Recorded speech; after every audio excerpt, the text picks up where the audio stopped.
एक डायलॉग तो आपने सुना होगा, काफी ज्यादा पॉपुलर है। इश्क ने जालिम निकम्मा कर दिया वरना हम भी आदमी थे काम के।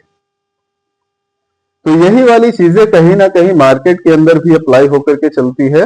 ओवर ट्रेडिंग ने जालिम निकम्मा कर दिया वरना हम भी ट्रेडर थे काम के। कहने वाली चीज है, बहुत सारे ट्रेडर इस चीज को मॉनिटर भी कर रहे होंगे या खुद के अंदर अगर झांक कर देखने की कोशिश करें तो वो पाएंगे कि जब भी वो ट्रेड करने के लिए जाते हैं, दिन का पहला ट्रेड उनका मैक्सिमम टाइम सही जाता है।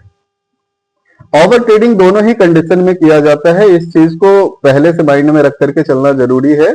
ऐसा नहीं कि ओवर ट्रेडिंग हम तभी करते हैं जब हम नुकसान के अंदर हो, प्रॉफिट के अंदर भी ओवर ट्रेडिंग किया जाता है। ये एक नेचुरल हैबिट की अगर हम बात करके चले तो ज्यादातर ट्रेडर के माइंड के अंदर होता है कि बहुत सारा प्रॉफिट अपने को मार्केट्स के अंदर से एक दिन के अंदर ही निचोड़ लेना है, और इसी मेंटालिटी के साथ वो मार्केट में ओवर ट्रेडिंग करते हैं। सपोज एक छोटा सा एग्जांपल हम लेकर के चलते हैं।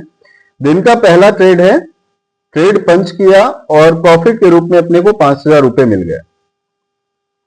अब हमारे माइंड में क्या आएगा कि यार आज मेरा दिन है, एक ही ट्रेड हमने लगाया, 5,000 रुपए हमने कमा लिए, दूसरा ट्रेड भी करके देखते हैं, दिन अपना है, क्या जा रहा है, ऐसे भी नुकसान होगा तो प्रॉफिट जो कमाया उसके अंदर से ही नुकसान होगा। ये सोच करके हम दूसरा ट्रेड पंच करते हैं।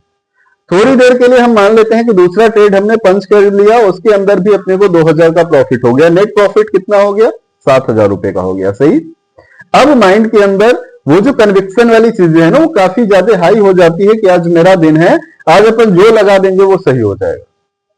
और इस वजह से वापस लोग क्या करते हैं, तीसरी ट्रेड की तरफ जाते हैं, और तीसरी ट्रेड के अंदर गलती क्या कर लेते हैं, मेरा दिन है, जो कर लूंगा वो सही हो जाएगा, और इस चीज को ध्यान में रख करके आखिरी दो ट्रेड के अंदर उन्होंने जो क्वांटिटी उठाया होता है उसका डबल क्वांटिटी वो तीसरे के अंदर उठा लेते हैं, और पता चलता है वही ट्रेड उनको लेकर के चला गया। यानी जितना उन्होंने मार्केट से प्रॉफिट कमाया था वो प्रॉफिट तो गया ही, साथ में वो नुकसान देकर के भी चला गया। या नुकसान के कंडीशन की बात हम करके चले, सपोज दिन के पहले ट्रेड हमने पंच करे, पहले ट्रेड के अंदर अपने को 2 से 3,000 रुपए का नुकसान हो गया। अब माइंड हमारा कहना शुरू करता है कि यार अभी तो मार्केट शुरू हुआ है, अभी तो पूरा दिन मार्केट का बचा हुआ है, इस 2,000 की प्रॉफिट को हम कैसे कवर कर लें। दोनों मेंटेलिटी को समझिएगा, मैंने पहले ही बताया कि मार्केट के अंदर ओवर ट्रेडिंग दोनों ही कंडीशन में किया जाता है, या हम प्रॉफिट के अंदर चल रहे हो या फिर दूसरा कंडीशन हम नुकसान के अंदर चल रहे हो। अब बात आ जाती है कि ओवर ट्रेडिंग को हम किस तरीके से खत्म कर सकते हैं। देखिए, सबसे पहली चीज, खुद के ऊपर कंट्रोल आपका खुद का ही हो सकता है, और खुद के ऊपर आप जितना ज्यादा स्ट्रिक्ट करके चलिएगा, खुद को जितना ज्यादा स्ट्रिक्ट करके चलिएगा, मार्केट में खड़े होने की पॉसिबिलिटी उतनी ज्यादा है।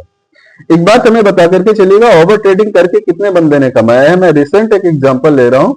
एक ट्रेडर को मैं कंटिन्यूअसली समझाते हुए पिछले महीने से आ रहा हूं कि आपको ओवर ट्रेडिंग अवॉइड करना चाहिए, फिर भी अकाउंट के अंदर वो मिनिमम साइड से मुझे लगता है 40 से 50 ट्रेड वो दिन भर का पंच कर लेते हैं।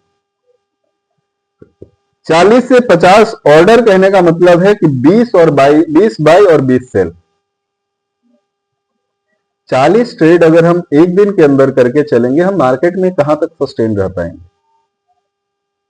तो ओवर ट्रेडिंग को अवॉइड करने के लिए कुछ चीजें ऐसी है जो आपको पहले से माइंड के अंदर प्रिपेयर करके चलना होगा, सोच करके रखना होगा।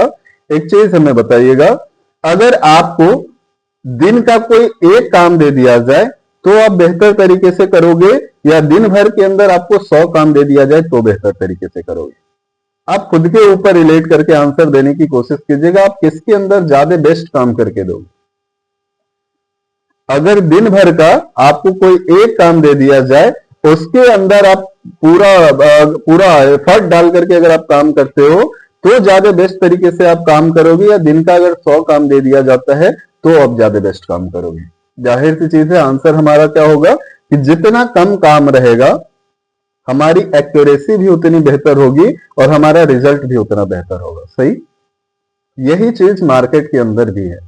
अगर दिन भर के अंदर आपको 6 से 6.5 घंटे का टाइम मिला है, इस 6 से 6.5 घंटे के अंदर अगर आप एक ट्रेड पंच करते हैं तो आप सारी चीजें, सारे पॉइंट, सारे फैक्टर्स एनालाइज करके आप ट्रेड को पंच करेंगे।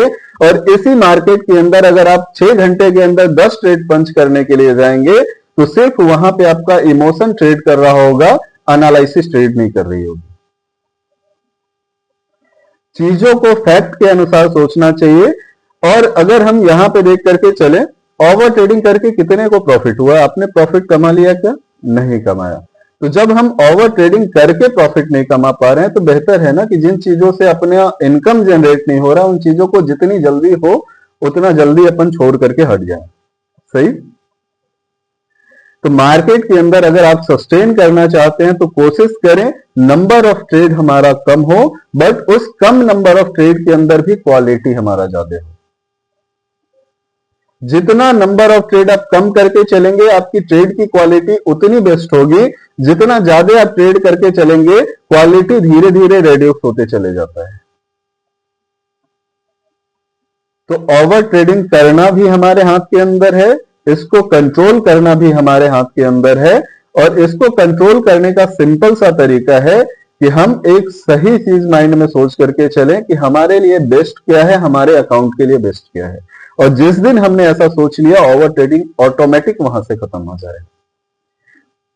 ओवर ट्रेडिंग किसी भी ट्रेडर के लिए फ्रूटफुल नहीं है, किसी भी एंगल से फ्रूटफुल नहीं है।